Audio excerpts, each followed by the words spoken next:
भगवान श्री कृष्ण के अमृतमय संदेश को हम सभी श्रवण करते रहे हैं। भगवान ने जो संदेश दिए उनमें ये श्लोक बड़े महत्वपूर्ण हैं। जितात्मनः प्रशान्तस्य परमात्मा समाहितः शीतोष्ण सुख दुखेषु तथा मानापमानयोः। जितेंद्रिय और प्रशांत पुरुष की सर्वोच्च आत्मा सदैव समाधिस्थ रहती है। वह सर्दी गर्मी सुख दुख मान अपमान में भी संतुलन बनाए रखता है, सम रहता है और सभी द्वंद्व उसे प्रभावित नहीं कर पाते। ज्ञान विज्ञान तृप्तात्मा कूटस्थो विजितो तेन्द्रियः इति उच्यते योगी समलोष्टाश्म कांचन। अपने ज्ञान विज्ञान से योगी की आत्मा सदा तृप्त रहती है।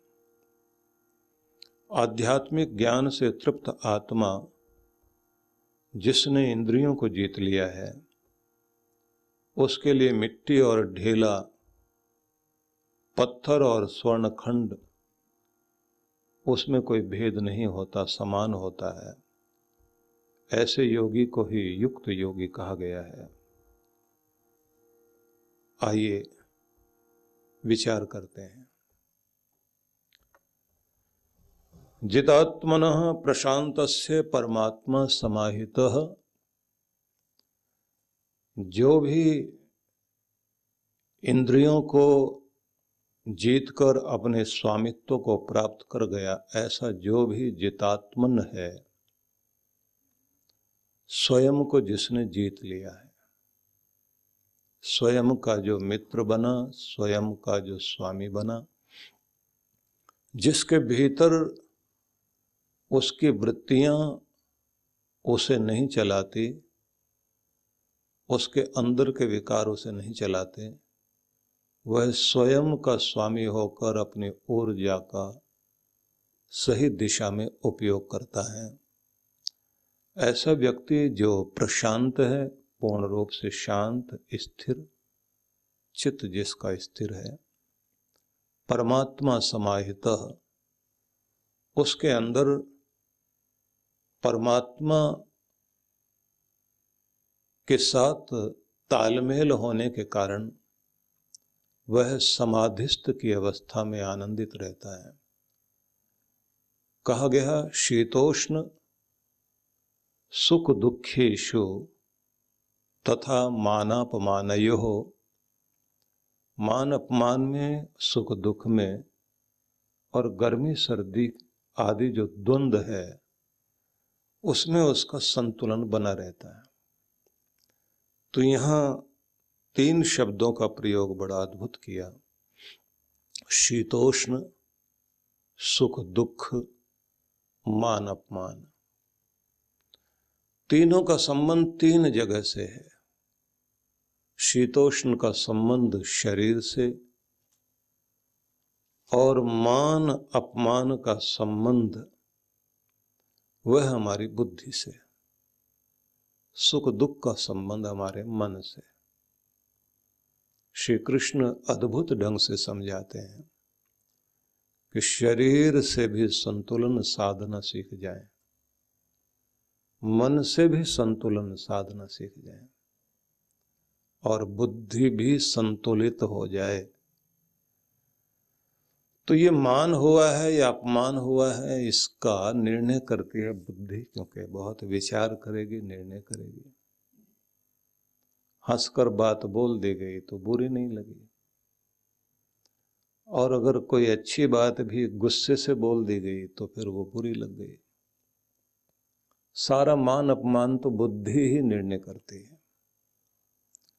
सुख दुख अनुकूलता प्रतिकूलता मन की होती है।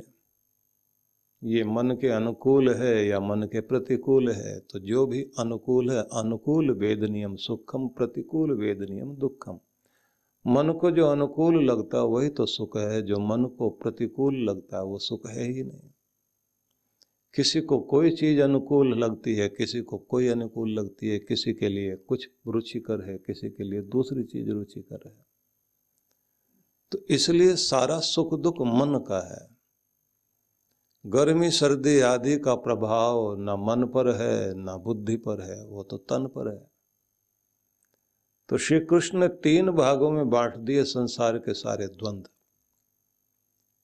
कि ये कोमल कठोर गर्म सर्द, ये सब आपको जो महसूस हो रहा है वो शरीर के तल पर, और शरीर का स्पर्श सुख भी अपने आप में अद्भुत है। शरीर के माध्यम से ही मन पर जाता है और उसी से फिर हमारे अंतश्चेतना पर जाता है। तो कहा है कि इसमें भी संतुलन साधना। तो इसी के लिए एक कर्षण और अर्जन तप वो इसीलिए होता है कि एक वह कि तुम कौन सी चीजों को अपने पल्ले में डाल रहे हो। हर जगह से सारे बगीचे के अंदर कहाँ घास कबाड़ और कांटे थे और कहाँ सुंदर खिले हुए फूल। तुमने कौन सी चीज ग्रहण की, ग्राहक किसके बने? क्योंकि तुम हर जगह ग्राहक हो, संग्राहक हो। हर जगह से कुछ चुन रहे हो और अपनी झोली में डाल रहे हो। हर आदमी कुछ न कुछ चुन रहा होता है। तो आप सुगंध चुन कर लाए हो, आप शहद की मक्खी बनकर शहद को इकट्ठा करके लाए हो, या कूड़े पर बैठने वाली मक्खी बनकर आप गंदगी को ढूंढते रहे, इसमें ये कमी उसमें वो कमी, कुछ अच्छाई किसी में लगी ही नहीं। किसी ने तुम्हारे लिए कितना अच्छा किया उसको तो याद रखा नहीं, उसने कुछ कड़वा बोल दिया, कुछ चीजें आपके अनुकूल नहीं हुई तो उससे पीठ फेर ली तुमने। तो हर जगह अपने स्वार्थ के पैमाने से देखोगे और इस चीज को भूल जाओगे कि उसने तुम्हारे लिए कितना कितना अब तक किया है। सारी चीजें ही अगर तुम्हारे अनुकूल होंगी तो तुम किसी को भी उपयोग करने के लिए, इस्तेमाल करने के लिए बन गए हो। तो इसलिए ये ध्यान रख लेना कि संसार भर में सुख दुख, अनुकूलता प्रतिकूलता, गर्मी सर्दी, ये सब द्वंद्व हैं, और इनमें संतुलन साधने के लिए एक विधि मानी जाती है तप की। तप से आपकी आत्मा विद्या तपोभ्याम भूतात्मा बुद्धिर ज्ञानेन शुध्यति। तो इसलिए ये ध्यान रख लीजिए कि तप आपको अर्जन तप भी है, कर्षण तप भी है। एक वो है कि जिसमें आप प्रतिकूल में भी अनुकूल की तरह से जीवन जी सकें, क्योंकि सब कुछ आपके अनुसार नहीं होगा दुनिया में, कुछ आपके से विपरीत भी होता है। परमात्मा सबको मनचाहा नहीं देता, बहुत सारी चीजें अनचाहा भी देता है। अनचाही को मनचाही बना लेना, बस इसी को कला कहते हैं। यही तो आपके जीवन की कला है।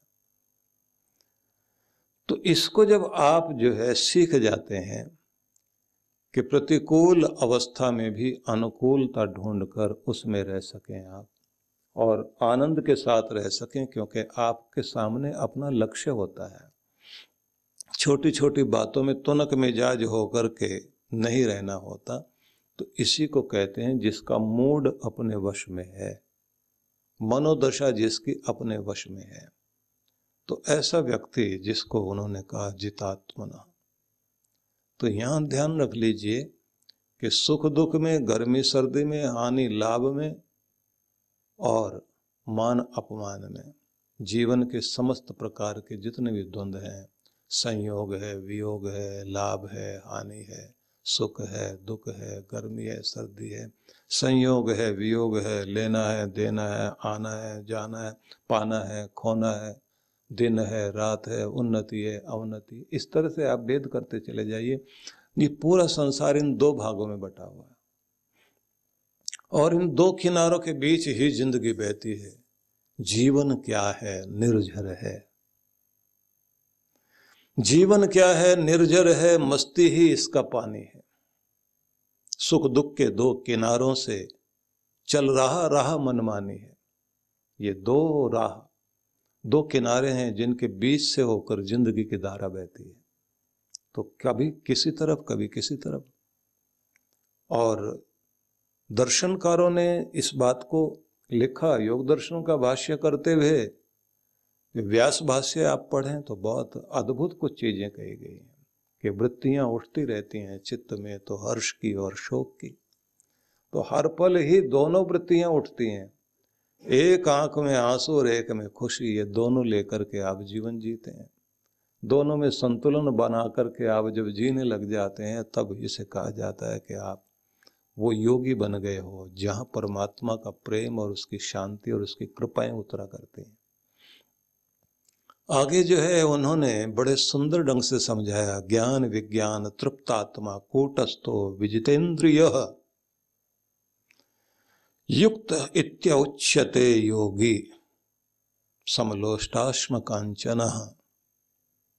श्लोक बड़ा प्यारा है। ज्ञान विज्ञान तृप्तात्मा, ज्ञान और विज्ञान से जो तृप्त है ऐसा जो आत्मा, वह जो ज्ञान से और सांसारिक ज्ञान और आध्यात्मिक ज्ञान, इन दोनों से जिसने विजितेंद्रिय स्वयं को जीत लिया है, कूटस्थ और कूटस्थ हो गया है। इसकी व्याख्या करेंगे अभी, कूटस्थ क्या है। युक्त इति उच्यते योगी, उसी को जुड़ा हुआ युक्त योगी कहा जाएगा। कनेक्टेड है वो परमात्मा से, क्योंकि आप डिस्कनेक्ट हैं या कनेक्टेड हैं, आप जुड़े में परमात्मा से या फिर उससे आपका संबंध विच्छेद हो गया। आपके मोबाइल फोन का कनेक्शन कट जाता है तो फिर आपकी बातचीत भी बंद हो जाती है, उसके अंदर कुछ देख रहे हैं वो भी बंद हो जाता है। परमात्मा से कनेक्शन करते ही जो उसका आनंद, उसकी शांति, उसका चैन, उसका प्रेम, उसके द्वारा दी गई प्रसन्नता जो आपके जीवन में चल रही होती है वो हट जाती है और कनेक्ट हो गए आप, कहीं और का कनेक्शन आपने पकड़ लिया। तो संसार का कनेक्शन पकड़ते ही वहां का संगीत बजने लग जाता है आपके अंदर। किसी का रोना धोना, किसी का क्रोध, किसी की बहकावे वाली चीजें।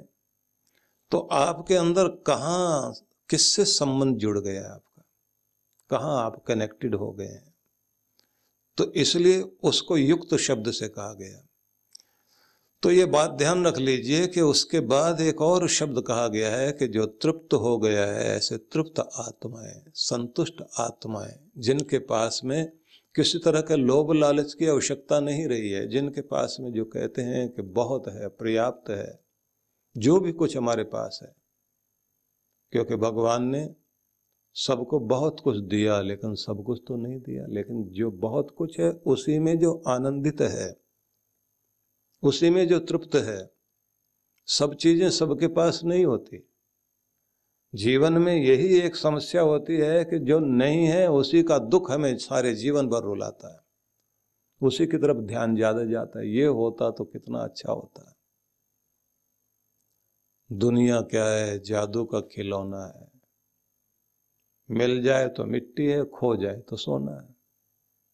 जो चीज मिल गई तो थोड़े दिनों के बाद वो मिट्टी लगने लग जाती है, और खो गई तो मेरा तो सोना खो गया। बड़ा कीमती मानने लग जाते हैं हर चीज को। खोने के बाद उसकी वैल्यू समझ में आ रही होती है, मिल जाए तो उसके बाद में मिट्टी का भाव, मिट्टी हर जगह मिलती है।